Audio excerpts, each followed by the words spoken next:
Welcome back guys. इस video से हम माई एसक्यूएल को स्टार्ट करेंगे। उससे पहले कुछ टर्म समझ लेते हैं। तो सबसे पहला टर्म है डेटाबेस। डेटाबेस क्या होता है? Database is storage area of data, है ना। उसका डेटा डीबीएमएस क्या होता है? शॉर्ट फॉर्म होता है किसका? डेटाबेस मैनेजमेंट सिस्टम का शॉर्ट फॉर्म होता है। डीबीएमएस क्या करता है?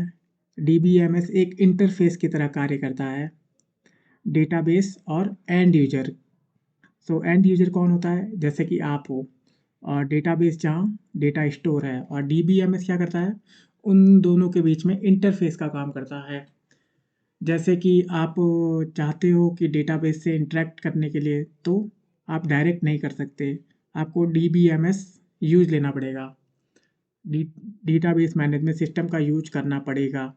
यहाँ पे हम डेटाबेस मैनेजमेंट सिस्टम यूज करते हैं। ये एक सॉफ्टवेयर है जो डेटाबेस से इंटरेक्ट करता है, और इंटरेक्ट करके वो आपको जो भी डिजायर्ड इन्फॉर्मेशन होता है, या देना होता है, या लेना होता है, वो करता है। Database management system is a software tool जो डेटाबेस और एंड यूजर के बीच में इंटरफेस का काम करता है। जैसे कि अगर आपको किसी चाइनीज व्यक्ति से बात करना है, और आपको आती है हिंदी, तो डेटाबेस मैनेजमेंट सिस्टम क्या होता है कि ट्रांसलेटर की तरह काम करता है। कि आप इसको बोलोगे हिंदी में, और ये ट्रांसलेट करके बोलेगा चाइनीज में। अब ये चाइनीज वापस चाइनीज बोलेगा, इसको ट्रांसलेट करके वो आपको बताएगा हिंदी में। तो डेटाबेस मैनेजमेंट सिस्टम सिर्फ एक सॉफ्टवेयर होता है जो आपके और डेटाबेस के बीच में इंटरफेस का काम करता है। सो अब आपको आई थिंक डेटाबेस और डेटाबेस मैनेजमेंट सिस्टम पता चल गया होगा। अब यहाँ पे कुछ टाइप के डेटाबेस होते हैं। यहाँ पे दो टाइप के डेटाबेस होते हैं, एक तो एसक्यूएल डेटाबेस, और एक होता है नो एसक्यूएल डेटाबेस। और डेटाबेस मैनेजमेंट सिस्टम भी दो टाइप के होते हैं, एक तो एसक्यूएल डेटाबेस मैनेजमेंट सिस्टम, एक no SQL database management system. So SQL database क्या होता है? एसक्यूएल डेटाबेस जो होता है उसमें डेटा कैसे स्टोर होता है? तो एसक्यूएल डेटाबेस में डेटा टेबुलर फॉर्मेट में स्टोर होता है। जैसे कि आपके एक्सेल सीट में जैसे डेटा स्टोर होता है, वैसे ही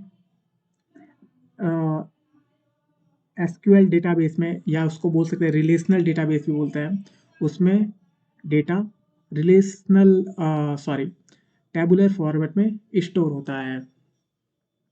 और नो एसक्यूएल डेटाबेस क्या होता है? नो एसक्यूएल डेटाबेस होता है जिसमें डेटा अलग टाइप से स्टोर होता है। वो यूज केसेस पे डिपेंड करता है कि इस टाइप के लिए ऐसा केस है मेरे पास, तो मैं इस तरह से डेटा को स्टोर करूं कि ज़्यादा अच्छा रहे, तो उसे नो एसक्यूएल डेटाबेस बोलते हैं। एसक्यूएल क्यों बोलते हैं? क्योंकि एसक्यूएल इसलिए बोलते हैं क्योंकि इसमें सीक्वल क्वेरी लैंग्वेज यूज कर सकते हैं।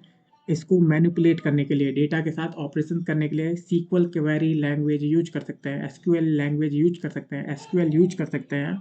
इसलिए एसक्यूएल डेटाबेस को एसक्यूएल डेटाबेस बोलते हैं। एसक्यूएल इस नाम से एसक्यूएल डेटाबेस पड़ा है। एसक्यूएल इसमें टर्म क्यों है?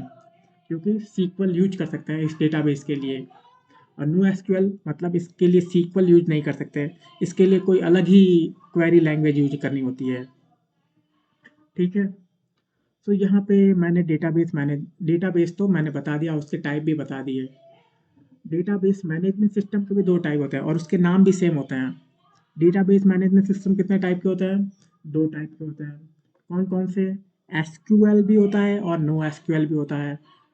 एसक्यूएल मतलब, एसक्यूएल को रिलेशनल डेटाबेस मैनेजमेंट सिस्टम भी बोलते हैं, मैनेजमेंट सिस्टम भी बोलते हैं।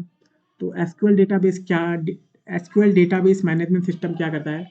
जो सीक्वल डेटाबेस के साथ काम करता है, के साथ ऑपरेशन इंटरफेस के भी सीक्वल डेटाबेस के साथ में काम कर सकता है, उसे सीक्वल डेटाबेस मैनेजमेंट सिस्टम बोलते हैं।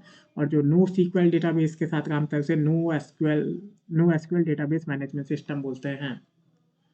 तो आई थिंक आपको समझ में आ गया होगा। लोग पूछते हैं कि नो एसक्यूएल क्या होता है, एसक्यूएल क्या होता है? तो ये उनका क्वेश्चन रॉन्ग होता है। उनको पूछना चाहिए कि नो एसक्यूएल कैसा नो एसक्यूएल, डेटाबेस की बात कर रहे हो या डीबीएमएस की बात कर रहे हो, ठीक है, या लैंग्वेज की बात कर रहे हो। सो आपको सब कुछ तो बता दिया, लेकिन मैं बार बार बोल रहा हूँ एसक्यूएल एसक्यूएल एसक्यूएल। तो एसक्यूएल क्या होता है? तो एसक्यूएल होता है, यहाँ मैं एक पेन ले लेता हूँ। तो एसक्यूएल होता है डेटाबेस और एंड यूजर आपस में कम्युनिकेट कैसे करते हैं। तो उसको कम्युनिकेट करने के तरीका, जो प्रोटोकॉल होता है, वो एसक्यूएल कहलाता है।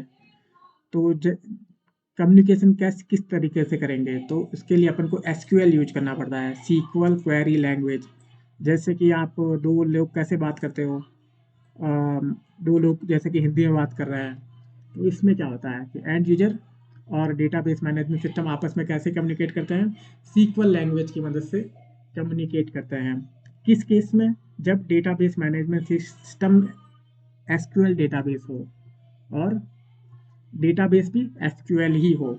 अगर डेटाबेस एसक्यूएल नहीं हुआ, ये नो एसक्यूएल हुआ, तब डीबीएमएस भी नो एसक्यूएल होगा और उसका क्वेरी लैंग्वेज होगा वो अदर क्वेरी लैंग्वेज होगा, अदर क्वेरी लैंग्वेज है ना, एसक्यूएल नहीं होगा फिर। तो इसमें इस प्लेलिस्ट में मैं क्या कवर करूँगा, एसक्यूएल कवर करूँगा। तो आई थिंक आपको पता चल गया होगा। यहाँ पे मुझे माउस से लिखना पड़ रहा है, अदर, मैं अदर एसक्यूएल लिखना चाहता हूँ बस, एसक्यूएल। मेरे पास पेन टैब नहीं है यार, तो लिख दिया। इतना अच्छा, इतनी अच्छी राइटिंग में लिखा है, इसके लिए सब्सक्राइब भी कर लेना। तो नेक्स्ट वीडियो से हम बेसिक, अब मेन चीज़ की तरफ जाएंगे, डाउनलोड करेंगे, उसके बाद स्टार्ट कर देंगे क्वेरी करना, ठीक है। So thanks for watching this video and I will meet you in next one. Okay.